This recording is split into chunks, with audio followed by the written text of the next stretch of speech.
আপনার নিচে খেলবাড়ি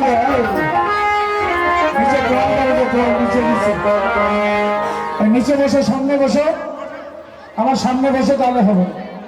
আর এটা খেয়াল না হলে মাটির কেমন করে বসে যাতে খেয়াল দিলে ভালো হতো এবার সবাই সামনে বসে